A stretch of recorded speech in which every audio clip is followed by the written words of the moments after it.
लंबाई 30, 30 में प्लस 3 किया आया 33, कमर 28, चौथा भाग किया 7। अब 7 में 3 प्लस करना है, कितना हो गया 10 हो गई हमारी कमर। 28 से लेके 32 34 तक 34 है, इसका चौथा भाग करना है। ये कमर 28 था, 4 कर किया 7, 7 में 3, 28 से 34 है तो प्लस 3 इंच होगा। और 34 से कमर, हाँ 34 से 40 है तो प्लस 4 इंच हो गया। और 40 से लेके 50 तक की कमर है अगर तो प्लस 4.5 होगा, 4.5 या 5 इंच आप चौड़ाई में प्लस कर सकते हो, ठीक है। लंबाई में प्रोसेस यही रहेगा, जैसे सपोज बहुत ज़्यादा लंबाई है किसी की तो आप 30 + 3 है तो आप यहाँ 4 भी कर सकते हो, बस इससे ज़्यादा नहीं कर सकते हो। मान लिया कोई बोलता है कि मुझे मोहरी ज़्यादा चौड़ी फोल्ड करना, ठीक है, तो उसमें 4 फोल्ड करना, नहीं तो 3, 2 इंच ये और 1 ये, 4 भी कर लोगे तो भी थोड़ा चौड़ा ब्रॉड हो जाएगा। तो ये अभी 3 ही रख रहे हैं। तो ये लंबाई हो गई हमारी 33। कमर कितनी हो गई 10, चौथा भाग करके 2 प्लस किया था, 3 प्लस किया था, हो गई 10। तो ये कमर हमारी हो गई 10 और लंबाई हो गई 33। अब आसन लेना है, चूड़ीदार हमने लिखा रखा है तो इसका आसन आएगा, मैं दिखाती हूँ कैसे लेना है आसन।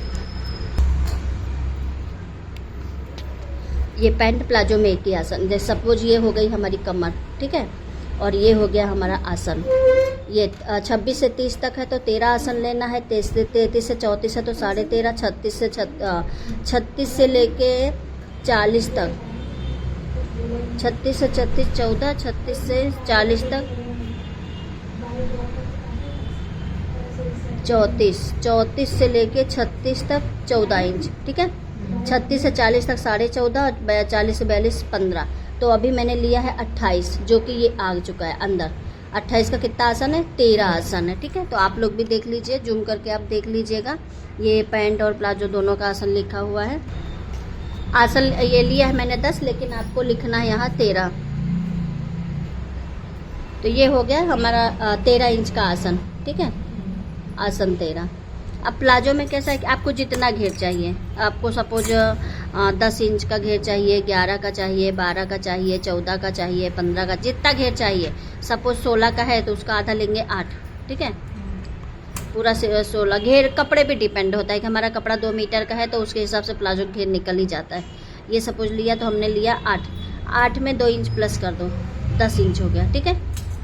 8 में प्लस 2 इंच सिलाई उलाई के लिए, मार्जिन के लिए, तो ये 10 इंच का हमारा हो गया घेर।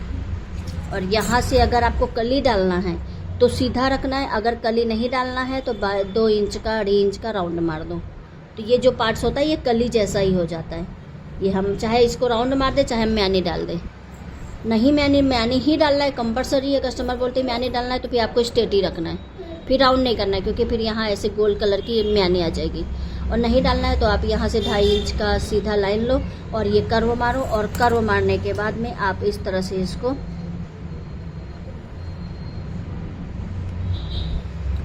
इसको लाइन दे दो। ये हो गया सिंपल प्लाजो। अब ये प्लाजो में भी कैसा होता है कि एक सिंपल प्लाजो, ये नॉर्मल डेली पहनने वाला घर में। अब इसमें होता है अम्ब्रेला प्लाजो, इसमें होता है ए लाइन प्लाजो, जो अभी इसने कुर्ती कटिंग किया। ए लाइन प्लाजो होता है, कली वाला प्लाजो होता है, बहुत सारे पैंट प्लाजो होता है। पैंट प्लाजो की कटिंग इसी तरह से होती है, लेकिन वो मैं बताऊंगी बाद में। सेंटर लेके उसको पैंट की तरह ड्रॉ होता है, लेकिन वो पैंट की तरह फिटिंग नहीं होता है, खुला रहता है, એટલે दोनों बाजू से। अब इसमें कैसे प्लाजो में खाली आसन जोड़ेंगे, ये घड़ी वाला भाग तो है ही है, आसन जोड़ेंगे, आसन जोड़ने के बाद मोहरी लेके डायरेक्ट सिलाई 15-20 में सिल जाएगा। लेकिन पैंट वाले में ये भी कटिंग होगा, ये कटिंग होके ये भी सिलेगा, आसन भी सिलेगा, ये भी सिलेगा, मोहरी भी सिलेगी, तो वो पैंट प्लाजो हो जाएगा। तो ये घर में पहनने वाला पैंट है, मतलब ऐसे pant palazzo normal palazzo kurti के नीचे डाल लिया, वो नॉर्मल प्लाजो, ठीक है। तो इसको नॉर्मल प्लाजो बोलते हैं। अब आपको करना है, ये रही हमारी नॉर्मल प्लाजो। तो अगर आप भी ऐसे और प्लाजो सीखना चाहते हैं तो मैं अगले वीडियो में और नेक्स्ट वीडियो में देख लीजिएगा। Thank you, bye bye. ID को फॉलो करें, सब्सक्राइब करें और देखते रहें।